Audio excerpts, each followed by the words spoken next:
Our next distinguished guest is Suzanne Ambrose. Susan, Executive Officer of State Personnel Board since May of 2007. Her public service career spans over 30 years at 5 different departments in the state of California. Before her appointment in her current position, Ms. Ambrose served as a Director of Department of Fair Employment and Housing, DFEH. She has been a staff attorney, Assistant Chief Counsel with DFEH, and a Deputy Attorney General and Supervising Deputy Attorney General in the Attorney General's office. Ms. Ambrose has also worked for the State Controller's Office and the Chancellor's Office of California Community Colleges. She received her Bachelor of Arts from University of California, Berkeley, and her Juris Doctor degree from Pacific McGeorge School of Law. Ms. Ambrose currently serves on the Executive Committee of the Public Law section of the California Lawyers Association. She previously served as chair of the Executive Committee of the Labor and Employment Law section of California State Bar and a member of California Governor's Committee on Employment of People with Disabilities, the Division of State Architects Implementation Committee for the California Certified Access Specialist Program, and California Association of Workplace. She is a very accomplished person, to say the least. So please join me in welcoming Suzanne Ambrose. Ms. Ambrose, the floor is yours. Okay, well, good morning. I'm happy to be speaking to you today about a topic that's near and dear to my heart, employment of persons with disabilities. As I'm sure you know, roughly 10% of the state workforce self-reports as a person with a disability. That's well below state parity and well below where we would like to be. While SPB no longer administers the state EEO program since it was transferred to CalHR in 2012, we do administer the civil service system as a whole. And an integral part of creating a highly qualified workforce is identifying and recruiting untapped and undertapped communities. The disability community is one of the most qualified and highly educated but untapped sources for the state workforce. We've been working from several different angles to reduce barriers to employment and increase representation of persons with disabilities. We've worked on a multi-year project with ACSED, the Department of Rehab, and CalHR, primarily under the Brown administration, to identify barriers and make recommendations to the administration on ways to increase employment of persons with disabilities in state service. The more notable changes we made as a result of that effort were in the LEAP program. Specifically, we created the hiring manager's report in which LEAP and non-LEAP candidates' names are merged together so that LEAP candidates are not identifiable. LEAP candidates are now appointed as limited term rather than TAU. And the length of the job examination period is now the length of the probationary period for the class. And lastly, we eliminated the probationary period upon permanent appointment to the class after successful completion of the JEP. Most of our efforts in this area, however, are focused on our compliance review program and to a lesser extent on our appeals function. So I wanted to talk primarily about those areas by first giving an overview of the compliance reviews we do of departments' EEO programs generally, and then DACs specifically, and then talk a little bit about reasonable accommodation, and lastly, our appeals complaints function. SPB Compliance Review Unit audits state agencies' EEO programs on a 3-year cycle, which doesn't mean that every department gets audited every 3 years. It just means that every department gets audited at some point during each 3-year cycle. So a department could be audited in year 1 of one cycle, and then in the following cycle, they get audited in year 3. So in that instance, there would be more than a 3-year gap between audits. As you know, Government Code Section 19790 requires all state agencies to have an effective EEO program that includes certain components.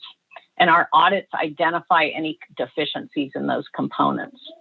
Specifically, we look at whether the program includes a policy statement committed to equal employment opportunity, procedures for filing, processing, and resolving discrimination complaints, including appealing the agency's decision, procedures for providing equal upward mobility and promotional opportunities to employees, and cooperating with CalHR and SPB by providing access to all required files, documents, data that we need in order to do our reviews.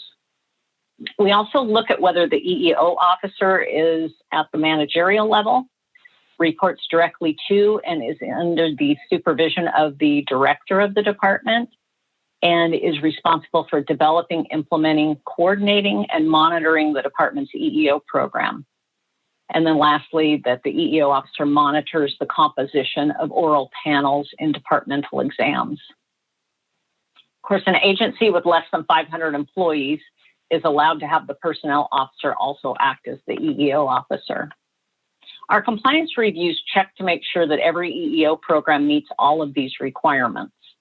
Over the past 5 years, we have reviewed 214 EEO programs and found 62% or 132 in compliance with all of the EEO requirements.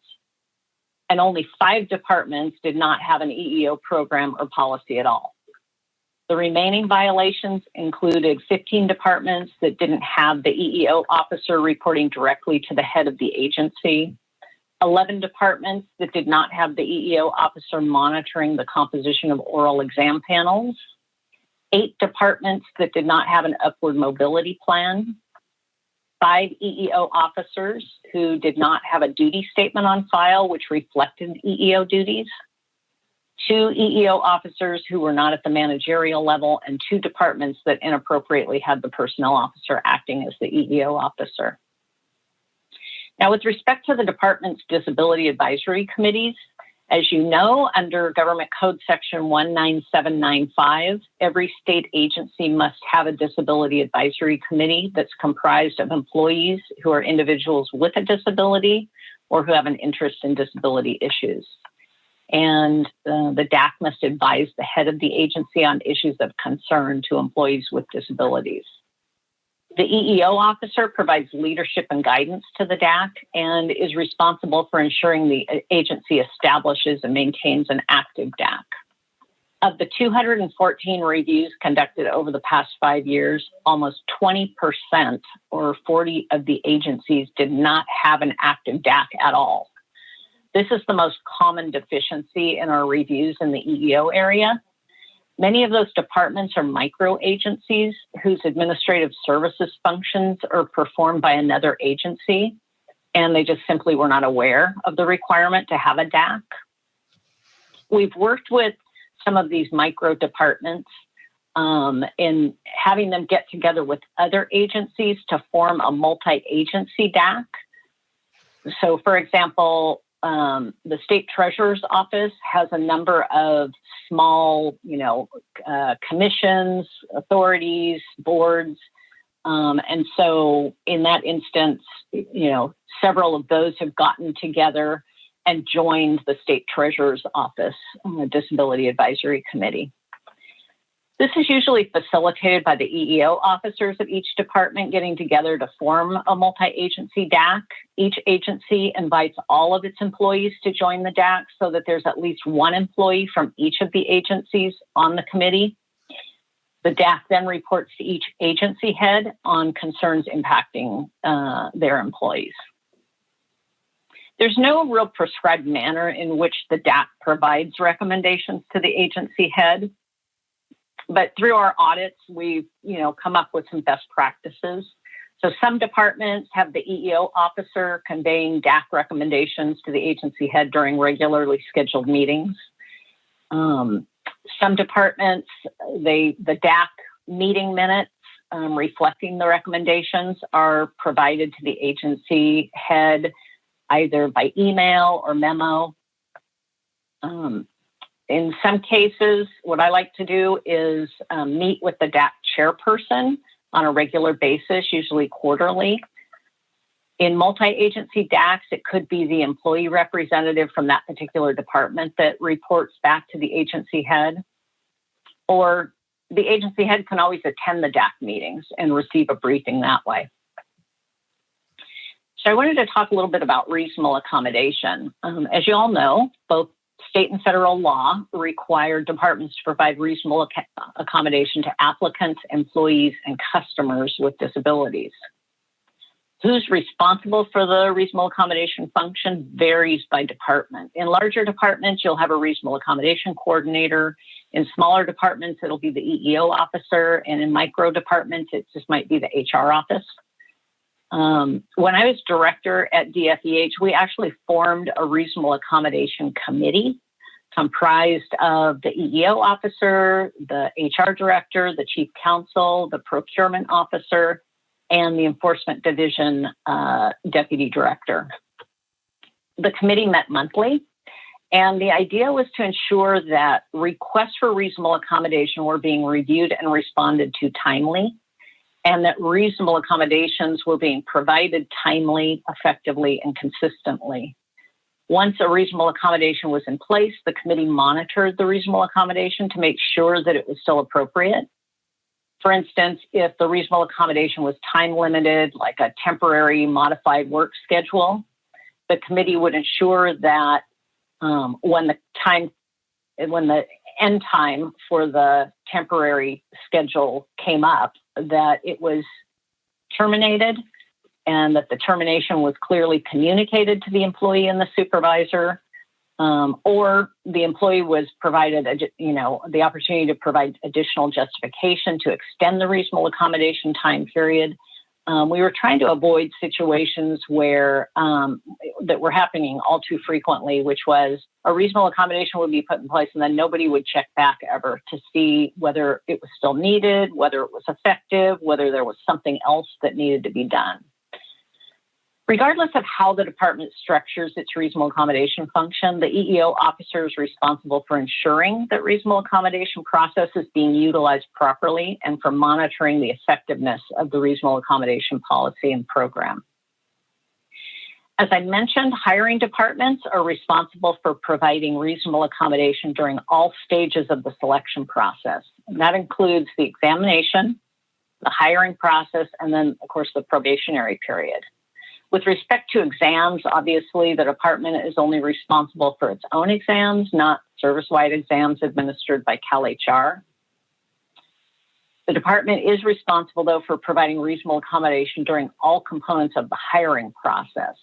So if, for instance, as part of the hiring process, the hiring manager has the applicant perform a writing exercise prior to the interview, the hiring manager needs to provide reasonable accommodation to perform the writing exercise if needed. So when scheduling the interview time slot, it's a good idea to inform the applicant about the writing exercise so he or she can request an accommodation in advance if needed. Some classifications have skill requirements, such as the ability to type 40 words per minute. Prior to GRP1, when SPB still had the selection division, SPB administered the typing test. But once that function transferred over to CalHR, applicants were referred to external agencies, such as one-stop centers, to obtain typing certification. The problem is that there's no way to ensure that these external sources provide reasonable accommodation, and there have been instances where the applicant has not received a reasonable accommodation by these external sources. Since it's the hiring agency's responsibility to ensure reasonable accommodation in all aspects of the hiring process, if an applicant does not provide a typing certification as required for the classification, the hiring department should administer the typing test at the time of the interview, either before or after. And I've recently met with CalHR regarding this issue. They're going to be issuing some guidance to departments to this effect. And they're also looking into reestablishing the typing test through CalHR for those applicants who have a job offer. Since the probationary period is part of the selection process, it's critically important that timely and effective reasonable accommodation be provided to ensure that every possible barrier to successful performance is removed. The probationary period is the time when the employee is trained and evaluated to determine whether he or she can meet the performance expectations of the job. If an employee is not progressing at the expected rate, the supervisor should explore what, if any, barriers are impeding the employee's progress and work with the reasonable accommodation coordinator to try to eliminate those barriers. Probationary periods can be extended for purposes of providing reasonable accommodation upon the executive officer's approval. In order to do that, the department needs to have a written agreement between the employee and the department. The extension can't exceed 6 months. The agreement needs to set forth a beginning and ending date, and the agreement needs to describe how the extension will allow the employee to demonstrate successful performance prior to the end of the extended period. Probationary periods can also be extended when the employee's missed a certain amount of work time due to absences. That's a different process. Lastly, I want to talk just briefly about our appeals. Prior to GRP1, state employees could file discrimination complaints with SPB on any protected basis, but GRP1 eliminated that option for all but disability and medical condition complaints. Currently, state employees can file complaints with SPB alleging a denial of reasonable accommodation or discrimination based on disability or medical condition, in addition to filing with DFEH and EEOC. In the last 5 years, we've accepted 58 complaints of disability discrimination. And in order to file with us, the employee must first file an internal complaint with the employee's EEO office within 1 year. The appointing authority must provide a decision within 90 days of filing. The employee then has 30 days from the date of the decision to file a complaint with the SPB Appeals Division. If the department doesn't render a decision within 90 days, the employee can file a complaint with SPB, but must do so within 150 days from the date of the internal complaint. We schedule discrimination complaints for full evidentiary hearings before an administrative law judge, and the employee has the burden of proof. Keep in mind that the employee does not have to file with SPB before filing with DFEH or EEOC, and the employee can file simultaneously with both SPB and DFEH EEOC. As part of our compliance reviews, we audit departments' compliance with the complaint processing requirements. Of the 214 reviews we've conducted in the past 5 years, 15 agencies were found out of compliance by either not issuing a decision within 90 days or failing to notify the employee of the delay. So that concludes my prepared remarks. I'd really like to hear from all of you if you have any questions for me. Thank you. We have someone in the comments asking if you can repeat the complaints process. I'm sorry, Bobby, I just spoke over you. No, go right ahead. Oh, sure. The discrimination complaint process. Let's see. So they have to first file an internal complaint with the employee's EEO office within 1 year. The appointing authority has to provide a decision within 90 days of the filing of the complaint. The employee then has 30 days from the date of the department's decision to file a complaint with the SPB Appeals Division. So it's basically an appeal of the department's decision.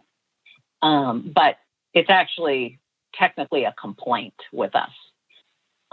If the department doesn't render a decision within 90 days, then the employee can file a complaint with SPB, but that has to be done within 150 days from the date of the internal complaint. So that's the procedure. Oh, go ahead. No problem. Sorry. Thank you so much. We unfortunately are a little short on time. I want to does anybody want to unmute and ask a question to Susie directly? And then we may have to do any follow-up questions in a later email if you send it to SDAC, and we'll get to them. Does anybody want to ask a question? Yes, I have a question to ask. A lot of times people don't complain for a while because they fear that they might lose their job, so they don't want to complain at all. and then when they are about to, or they change departments or move on, that's when they start the complaining process, because then they feel they are safe now. Nothing would be retaliated or some other softer way of taking action against the staff. So they keep quiet for a while. So is there a statutory time limitation in terms of filing a complaint or concerning discrimination? Yes. So if the complainant wants to file with SPB, they have to file with the department EEO office first, okay? And that has to be filed with the department EEO office within a year from the act of harm, okay? Now, if they don't want to file with SPB and they just want to go straight to DFEH EEOC, they don't have to first file with the department EEO office, and they don't have to file with us. They can just go directly to DFEH. So I hope that answers your question. Ms. Ambrose, this is Bobby here. A couple of questions. One just came through the text chat, and the questioner is asking, is there a specific time frame the agency must respond to a request to a reasonable accommodation? In other words, what's the interactive process reasonable time frame? Yeah. So they should respond immediately. Okay. And so they should engage in the interactive process immediately. Sometimes it, takes a while because the employee has to get, medical documentation. There might be a delay in connecting with the, healthcare provider. And so it really depends on what the specific accommodation is to determine what's really reasonable, right, in terms of a time period. If we're talking about some kind of equipment, that should be procured immediately. There should be a process set up so that, the reasonable accommodation equipment, most of it, the vast majority of it is available today. There are some instances where it might be more complicated. It might be some very unique or sophisticated type of equipment that needs to be ordered. But there really shouldn't be any kind of delay. And the interactive process needs to commence immediately. I mean, I would say, within the same day that it's made, there needs to be interaction and, actively pursuing it.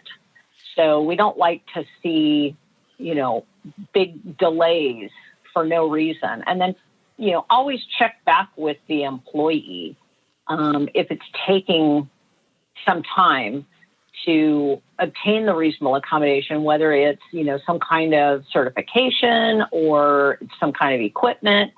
Find out what can be done in the interim and work with the supervisor and the, healthcare provider. So, Susie, this topic of the time frame of the reasonable accommodation is a repeated topic in our SDAC meetings.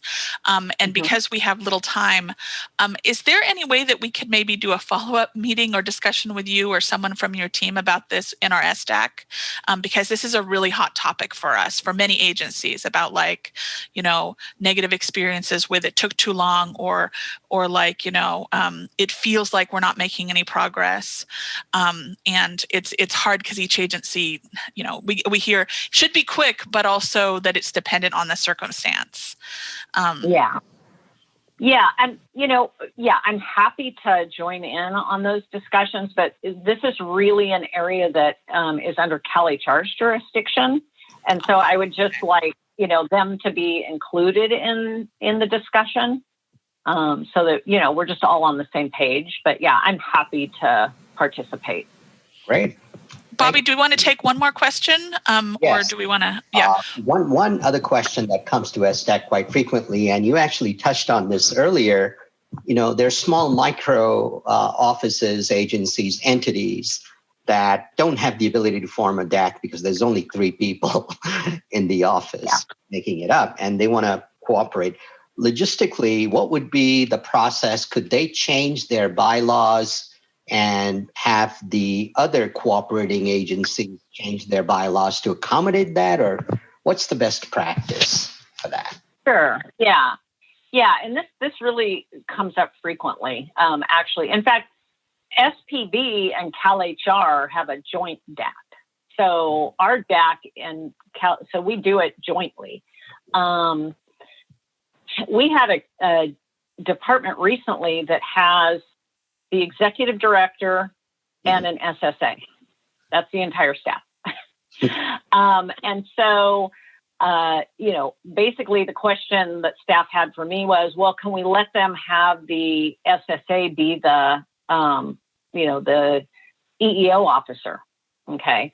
And so, basically I just said, what agency are they part of?